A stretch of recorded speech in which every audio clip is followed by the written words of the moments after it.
mouth.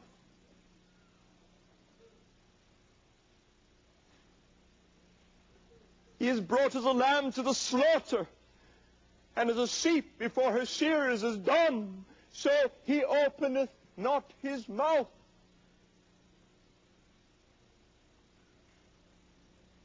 Jesus said these staggering words, "Take up the cross and follow me." Have you? Take up the cross. What does God mean when he says to all who would follow him, all disciples through the ages, to you and I, take up the cross and follow me? Philippians 1 verse 29, for unto you it is given on the behalf of Christ not only to believe on him, but also to suffer for his sake. Unto you it is given on the behalf of Christ not only to believe on him, but also to suffer for his sake. When Jesus said, take up the cross and follow me, when Jesus said, take up the cross and follow me, he meant far more than to expect a life of difficulties or persecution if you follow me. When Jesus said, take up the cross and follow me, he meant far more than to expect a life of persecutions or sufferings or difficulties. I can take you to religions across the world. I can take you to multitudes of people who do not follow Christ, but who follow other religions, who will testify of persecution for their faith, of suffering, of being wrongly treated for their faith. But when Jesus said to us, take up the cross and follow me, he meant far more than to expect a life of persecution if you follow him.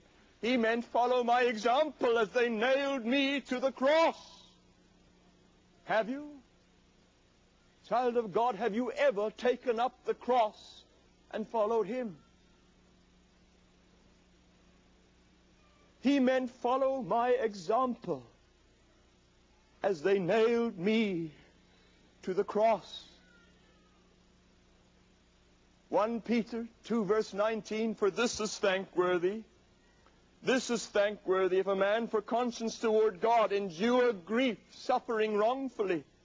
For what glory is it when you be buffeted for your faults, ye shall take it patiently. But if, when you do well and suffer for it, ye take it patiently, this is acceptable with God. For even hereunto were ye called, because Christ also suffered for us, leaving us an example that ye should follow his steps, who did no sin, neither was guile found in his mouth, who when he was reviled, reviled not again. When he suffered, he threatened not, but committed himself to him that judgeth righteously.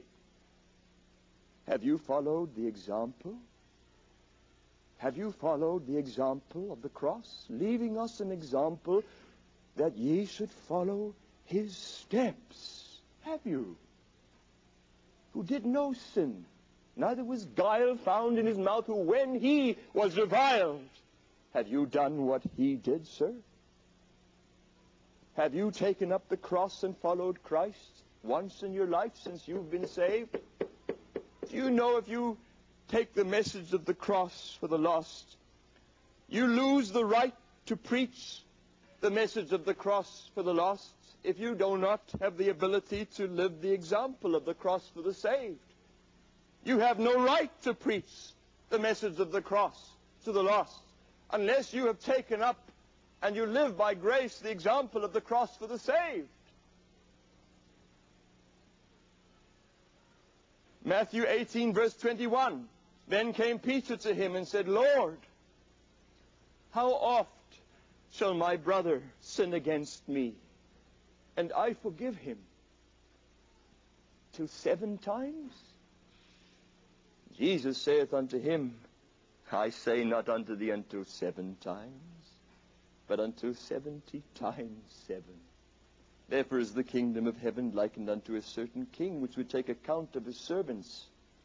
And when he had begun to reckon, one was brought unto him which owed him 10,000 talents. But for as much as he had not to pay, his Lord commanded him to be sold, and his wife and children, and all that he had, and payment to be made. The servant therefore fell down and worshipped him, saying, Lord, have patience with me, and I will pay thee all. Then the Lord of that servant was moved with compassion, and loosed him, and forgave him the debt. But the same servant went out and found one of his fellow servants, which owed him 100 pence. And he laid hands on him, and took him by the throat, saying, Pay me that thou owest. And his fellow servant fell down at his feet, and besought him, saying, Have patience with me, and I will pay thee all. And he would not, but went and cast him into prison till he should pay the debt. So, when his fellow servants saw what was done, they were very sorry, and came and told unto their Lord all that was done. Then his Lord, after that he had called him, said unto him, O thou wicked servant, I forgave thee all that debt, because thou desiredst me. Shouldest not thou also have had compassion on thy fellow servant, even as I had pity on thee? And his Lord was wroth, and delivered him to the tormentors till he should pay all that was due unto him. So likewise shall my heavenly Father do also unto you, if ye from your hearts forgive not every one his brother their trespasses. So likewise shall my heavenly Father do also unto you, if ye from your hearts forgive not every one his brother their trespasses. In Matthew 7 verse 1, Jesus warned, Judge not that ye be not judged, for with what judgment ye judge, ye shall be judged. And with what measure ye mete, it shall be measured to you again. And James wrote in chapter 2 verse 12, So speak ye, and so do, as they that shall be judged by the law of liberty, for he shall have judgment without mercy that has showed no mercy. He shall have judgment without mercy that has showed no mercy. Blessed are the merciful, for they shall obtain mercy. Christ taught in Matthew chapter 5 verse 7. And in chapter 6 verse 12, he taught us to pray, Forgive us our debts as we forgive our debtors. And went on to say in verse 14, For if ye forgive men their trespasses, your heavenly Father will also forgive you. But if ye forgive not men their trespasses, neither will your Father forgive your trespasses. Do you believe these words? Forgive to be forgiven.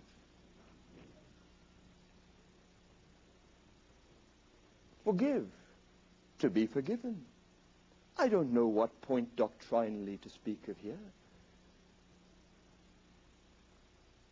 But I am not going to lose the right to preach what Jesus says, for fear of trampling on people's toes who say Christians must be forgiven.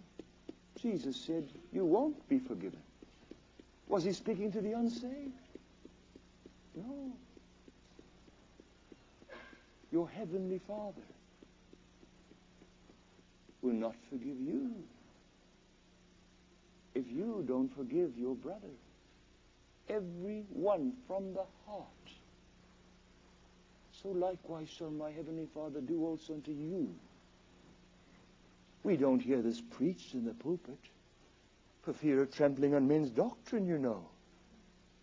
I don't place myself in any doctrinal camp. You know why? People don't like me to say that, but I don't want to lose the right to preach every word in this book. And I'm going to tell you loud and clear here, Jesus said these words. Do you believe he meant them? Forgive to be forgiven. I was here in America last year and did a tour, and I came to a home where there was a godly man, a godly woman, and they had a large family. Oh,